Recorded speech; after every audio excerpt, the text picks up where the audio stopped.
In a relationship, when is honesty not the best policy? How do you balance what you want versus what you need? And is there something you need to say to your spouse but can't find the right way to say it? If so, then you're in the right place. This is the Lunch with Sandy podcast. With nearly 20 years of marriage under their belts, Terrance and Sandy Jackson discuss a range of topics, provide valuable insights on relationships, and talk about the conversations married couples need to have. So what does lunch have to do with all of this? Well, it's a metaphor for how these conversations originally started. Speaking of conversations, let's get one going. Here's your hosts, Terrance and Sandy. Welcome to the Lunch with Sandy podcast, where we have the conversations that married couples need to have. I'm Terrance. And I'm Sandy. And today we're going to be talking about an itchy situation. But before we get into that, how you doing today, Sandy? I'm good. What's so funny? I just like the itchy situation. Oh, listen. Sometimes you go into the woods and you come out itchy. Yeah. I got eaten up by mosquitoes the other night, so I'm a little itchy. That's why you got to stay out of the woods. I wasn't even in the woods. I was in a parking lot. Same thing. Each and every week, we start the show off with a spotlight of the week.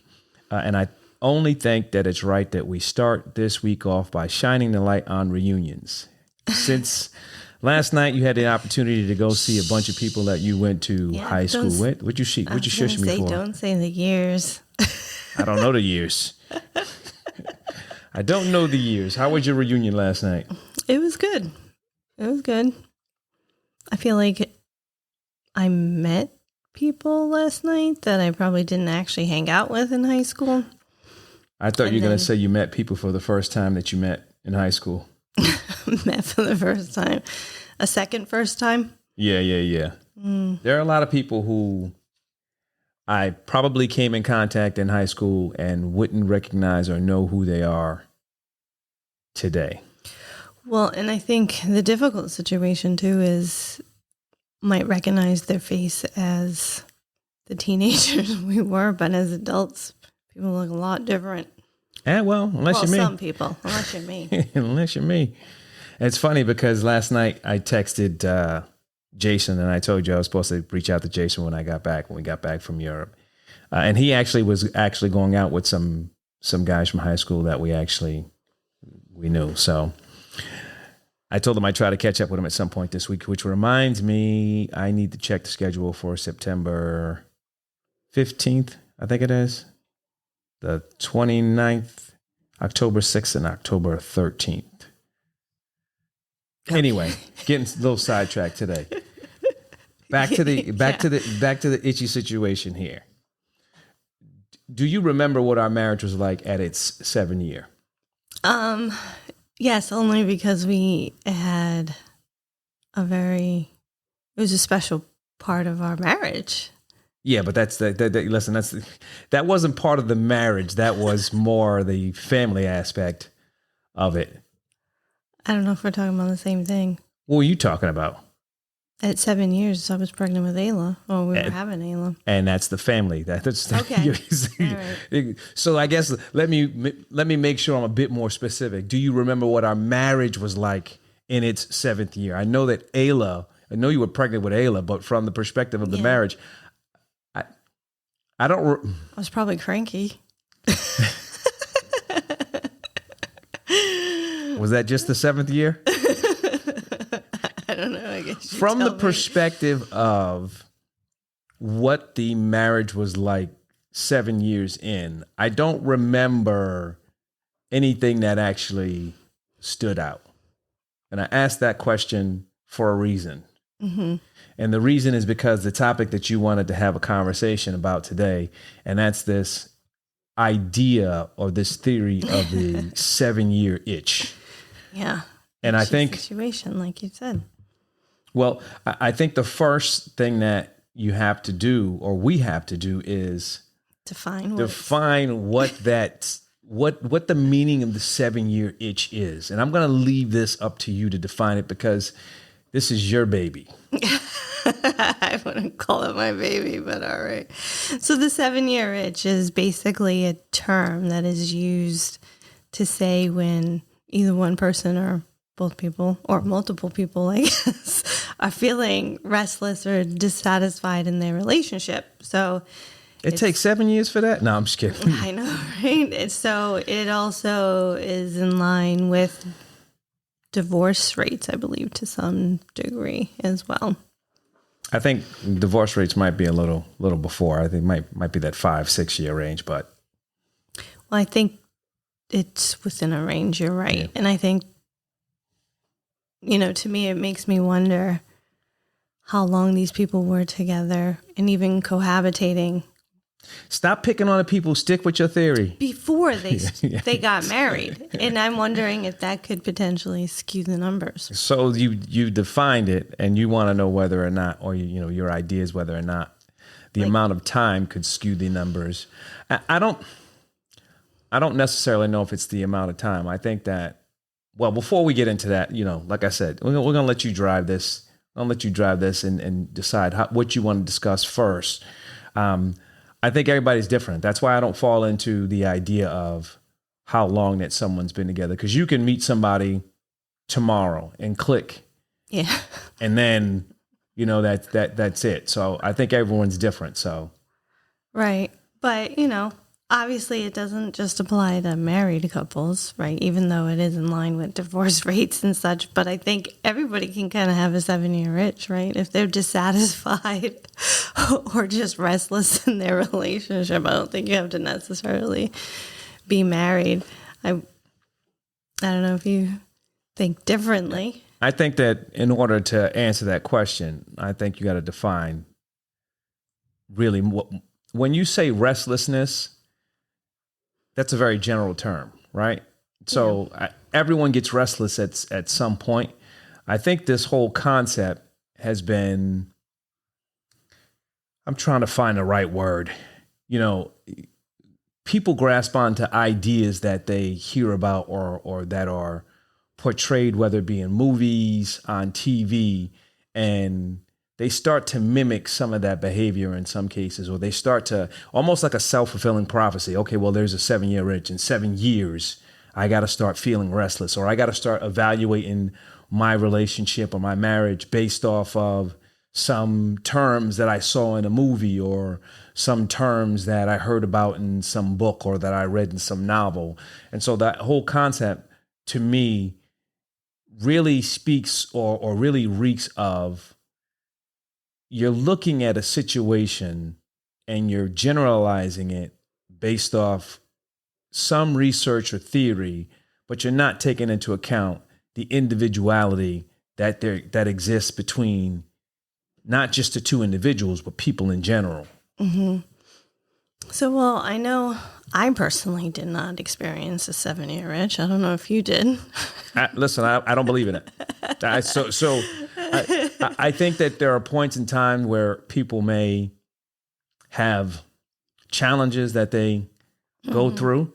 I don't think that there's a timetable attached to it. I think that based on who you are, how you have worked to communicate, where you are in your life, I think that determines how well you deal with those challenges. I believe that if the 7-year itch was real, why would it only apply to a situation where two people come together? And I do know that from the perspective of, when you work in a particular field or at a particular job, at some point things might get mundane. Yeah.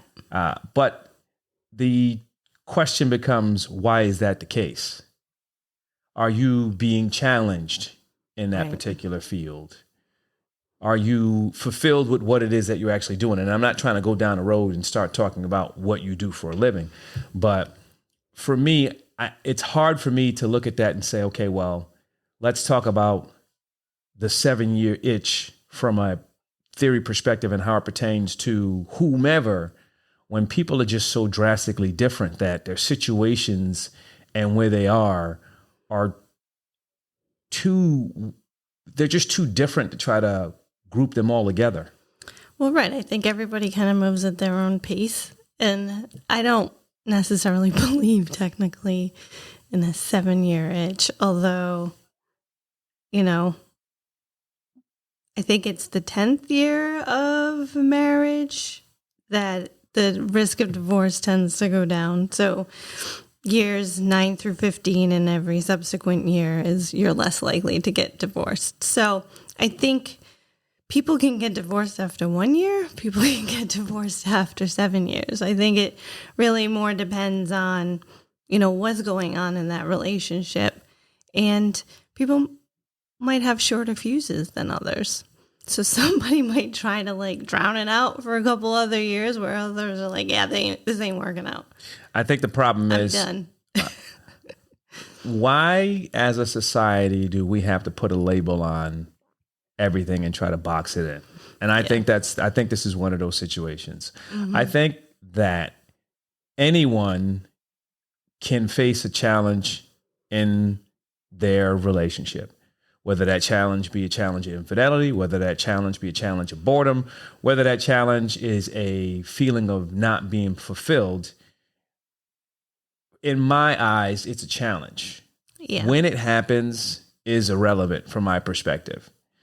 It's a situation where, again, I feel that because these labels have been created mm-hmm. and people are so influenced by the outside world that this has become into the realm of existence based off that. So you think it's almost like a self-fulfilling prophecy? I mean, think about it. So I think the first time that this whole idea of the 7-year itch was popularized in the media there was a movie and it was called The 7-Year Itch, and it was. Oh, I don't even remember that. Yeah, it was in the 50s, and it was, and I believe it was Marilyn Monroe who played in it. Okay. Now, so think about the time frame, right? Mm-hmm. And the thing that we want to keep in mind is, I think that if you asked any young person mm-hmm. today about the 7-year itch, they have no clue what you're talking about. They wouldn't. I don't think that they would. So you go back and you start looking at the time frame. They're a psych major or something. you go back to that time frame and you look at what the ideal couple was and what the way society was. And I wasn't around in the 50s, but I think TV was, relatively new, and you had this new way of disseminating information, mm-hmm. and this movie's on TV and it's popularized, and now, okay, so people see that, and now they start to say, oh, wow, I need to be concerned about that. Oh, this happened. And what if it has to be real if it's on TV. And I think that happens and people run with it. Because ultimately, what is a 7-year itch? What's a 1-year itch? There is something that's driving you or challenging you in one way or another. Right. It existed before the theory of the 7-year itch. It's going to exist. I mean, it exists now. And again, I think that you'd be challenged to find younger generations who knew anything about the 7-year itch. Right. No, but you bring up a good point. I don't think, there is a time limit on anything in particular. We are all so very different. But, in part of last week's discussion, we were talking about, if love is blind, right? And we were talking about at one point, maybe the relationship starts to lose its luster. I think, and then, or there could be like boredom. There could be just issues in the relationship. And then people then decide to call it quits. I don't know if there's really a timeline when people have had enough. I think everybody's different. Like I said, maybe some people might call it quits after a year, and some people may wait 7 years. I think I don't know if they necessarily wait in 7 years. They're not waiting 7 years, but maybe people try to work it out and then recognize that they're not working it out. So I'm gonna go back to the whole. Is it real or not? I don't know if you could possibly obtain enough data to support a specific theory such as this to say whether or not it's real or not. And I say that because from a demographics perspective, right? Mm-hmm. People are different. From an individual perspective, people are different. Customs between different cultures are different. there's so many different aspects that play into this that I don't know how you could actually evaluate that within 7 years or around 7 years, people are going to have the tendency to say, I want to get up and move out. Right. Well, I think, people put this term 7-year itch, and who knows why. Like, at one point, it was in somebody's head that it was around 7 years. But I think for the most part, it's 10 years. If your relationship can last 10 years, you're probably all right. I mean, you might be. Depends on what those 10 years are like. Right. No, like you also bring up a good point. Like, you have the people who stayed together until the kids are grown, right? Like there's always going to be different factors into when and how somebody decides to end a relationship. I don't know how long that takes for everybody. No one can define how long it's going to take. Yeah, agreed. I think that, I know that everyone is different. I know that I've never really heard anyone I've never heard anyone say, yeah, listen, I got that 7-year itch. I'm going to have to tell her it's time to bounce. Baby, we done. And it's been 7 years. It's been a good ride. I got to go. Most people in the culture, when I say the culture, I'm talking about, my culture, they never heard of this 7-year itch stuff. This stuff, it doesn't exist. It doesn't exist where I'm from. Uh-huh. Do you think sometimes it just naturally works out that people are just calling it quits around a certain amount of time frame, and it really has nothing to do with one thing or another? Well, there's no evidence that says it's 7 years. There's no evidence that says, okay, around 7 years, people are going to start to split. And it's because of this whole itch, right? Yeah. There's no evidence that says, okay, well, if someone splits in 2 years, that's the shortened version of what it would be if it was 7 years.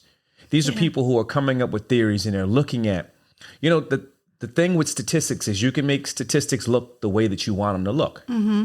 I think it's a situation where people are looking at something and they're trying to find data or points that, substantiate their argument. But at the same time, there are so many different factors that unsubstantiated. So you come into a situation where, well, there's not enough evidence to say that it's real, and there's not enough evidence to say that it's not. And so my question to that is, okay, well, if you can't tell if it's real or not, where'd it come from? Yeah. Right? Someone came up with this theory, and it was probably somebody who got left at 7 years. Mm-hmm. Maybe.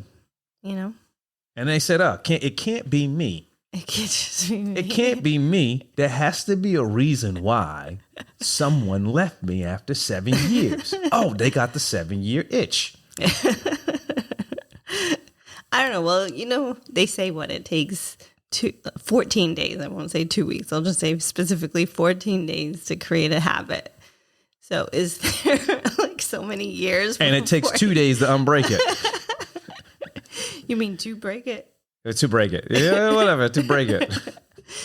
So, I'm wondering if people are trying to assign a time frame to when they think, okay, well, this is about the time that is kind of that threshold that says your relationship is going to last or it's not going to last.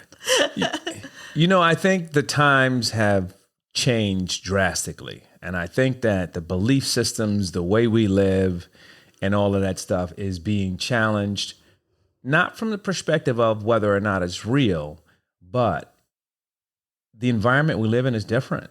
The culture we live in is different. People do things differently. And we talked about this a couple episodes ago. There are less and less people who are looking at marriage from the perspective of, I have to get married, rather than say, okay, well, we're going to be in a committed relationship. We're going to commit to each other. And that ceremony piece is not necessary. Right. So a lot of these theories and these ideologies that have existed in the past, I question the relevance of them to some degree. And then I even question, okay, well, if I'm going to question the relevance, are they worth talking about right now, right? I mean, think about it from this perspective. I'm not saying that, it's a useless conversation. What I'm saying is, if you're going to talk about something, you have to talk about something that's going to be relevant or it's going to reach individuals who are out there, right?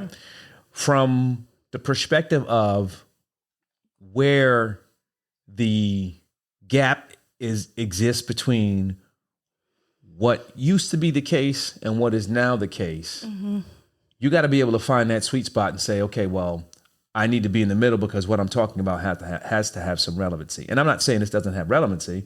What I'm saying is we're having this conversation, and I guarantee you, I said it earlier, there's a large group of people who have no clue what the 7-year itch really is. Well, yeah, exactly. So, basically, I think we've debunked the 7-year. And listen, theory. I'm not going to say that I'm in a position to debunk someone's theory. Yeah. What I am going to say is, I said this earlier, in my culture, that stuff doesn't exist. Yeah. Either you're together or you ain't. Right. She cut up your shoes. She poured sugar in your gas tank. Listen, don't do that. I might be breaking up some things that, these young folks don't know about. But the short of it is, you did something, she did something, and it wasn't because it was 7 years. It wasn't because, there was some theory behind it. Yeah. People are people. They do things. They feel certain ways. And I guess you can question whether or not after being with a specific person or the same person for a specific amount of time causes you to be this way. But how can you say that when you don't know the person? Each person is different. You know what I mean? Yeah. Someone could be doing something so different every day that they keep you on your toes and they keep you excited and keep you guessing as to what their next move is going to be. And they can do that for 30, 40 years. Right. Yeah, I don't think it obviously applies to everybody. I think that they maybe created a general term and used a time frame to they probably try to stick it to marriage. Right. And to just signify at the point in a relationship where, like I said, one or multiple individuals may start to question if they want to continue to be in the relationship. And I think that's what really is probably more about the 7-year itch, but I think it's just called the itch then and not a 7-year itch. I think part of it may be this. If you look at the time frame, again, and we got to go back and not trying to be a historian, but the basis of society was that family. Yep. As time went on, because remember, at some point in the past, when you got married, you stayed married. It didn't make a difference if you were miserable as hell or what. Yeah. But at some point, you talked about divorce rates. At some point, those divorce rates started to go up. Mm-hmm. Did they need a reason to explain why divorce rates are going up, why the family is breaking up, which is causing this? And I'm not saying it's causing this, but in the eyes of certain people look at things differently. It's causing society to fail because the family is being broken. Maybe that's the reason why this is coming up. Not coming up, but the reason for it. Now, if you're from a broken family, you already broke. So some of that stuff don't pertain to you. I think a lot of times people try to find a reason for something, and that reason becomes a theory when two people who might have been compatible for a while may not be compatible. Two people who might have been compatible step out on each other. One person steps out, or they're just not willing to put the effort in anymore. And I don't think that there's a time frame associated with it. I just think that, stuff happens. Yeah. No, agreed. Relationships sometimes end. And it can be for just like those storybooks. And it can be for a variety of reasons. I don't think that those reasons necessarily just all of a sudden appear at year 7. And seven's supposed to be a lucky number. Right. It is supposed to be a lucky number. If 7's a lucky number, listen, you get the 7-year itch, congratulations. Does that signify freedom? Is that what that is? The 7-year itch signifies freedom. Lucky number 7. Listen, when you get married, 7 years, you're going to get very, very lucky. You're going to get divorced, lose so much of your stuff. No, I'm just playing. But 7 is supposed to be a lucky number. And now there's this whole concept of the 7-year itch that, in my mind, I think someone just needed a reason to explain to their friends why somebody left them after 7 years. After 7 years. Yeah, you'd think 7 years. Well, I can't. I guess I can't really comment. I feel like one relationship has ended right at the 7-year mark. See, I think the challenge for me is time works differently. It had nothing to do with the fact that it was, oh my God, it's a magical 7. 7 years. Yeah, I mean, after, and I think this applies to not just me. I think it applies to I'm going to generalize a number of men. After a certain amount of time is time. We stop counting. So is it 7? I thought you were going to say you were going to stop caring. Is it 7 years? Is it 2 years? You know what I mean? Is it 3? Is it 5? Is it 10? I mean, after a while, when you're in it, you're in it. I know. I feel like there's so many things that can go into, the whole time frame debate. I don't think it's 7 years, but there's so many factors, right? Like, when did kids come along? Right? To stress you the heck out. Like, when did certain, things happen within your relationship that then decides that, you're just not going to deal with it anymore? Yeah. There can be so many different factors that play a role in challenges that come up in people's lives. I can't get behind the theory that there is a time frame associated where someone starts to feel restless and then they decide it's time to bounce. So I think that, when you start looking at what's presented as being normal, what's presented as being accepted, and I have to take a step back and say, I think it's becoming different today. Like I said, I think that we're in a different environment. I think that the youth coming up, they look at this stuff different. Yeah. So I don't think that the 7-year itch is anything that they're going to have to worry about. It's sure not something that I got to worry about because I'm well past 7 years. Maybe I got to wait. So maybe, it was 14, maybe we got to wait. Maybe next year is not a good year. Next year's going to be 21. Does it get worse for every 7 years? Yeah, listen. Like, lucky number 7, like unlucky first it's number 7. An itch, then it's like a whole rash. Well, listen, we about to have the breakout coming up next year.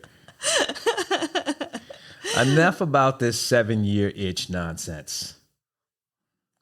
Every week we get the opportunity. Well, so far I get the opportunity to tell the people about a realization that I've had this week. Mm-hmm.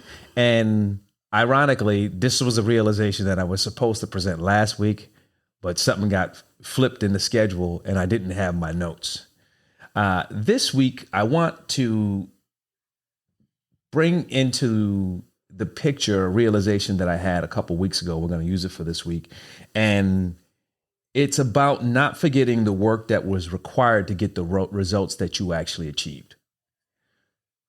So often, people see your results at whatever it is that you're trying to achieve. But they don't see the work that you put in to get those results. Yep. And sometimes you may receive praise for your results, or someone may comment on the results, not taking into account the work that you've done. But it's important that you don't forget the work that it was necessary for you to do to actually achieve those results, because not forgetting that work is what's going to keep you consistent. Mm-hmm. And by being consistent, your results are going to always show the work that you actually put in. I know that contradicted, but I'm able to do that because I am who I am. That's all for this episode. Be sure to follow and leave feedback. Thanks for listening. We hope you join us for our next conversation. That's it for this week's episode of the Lunch with Sandy podcast. Thanks for listening. We'd love to hear your feedback and comments on Instagram, TikTok, and Twitter at Lunch with Sandy. And be sure to follow us on your favorite podcast app. If you enjoyed the show, don't forget to rate and review us. Thanks again for listening to the Lunch with Sandy podcast.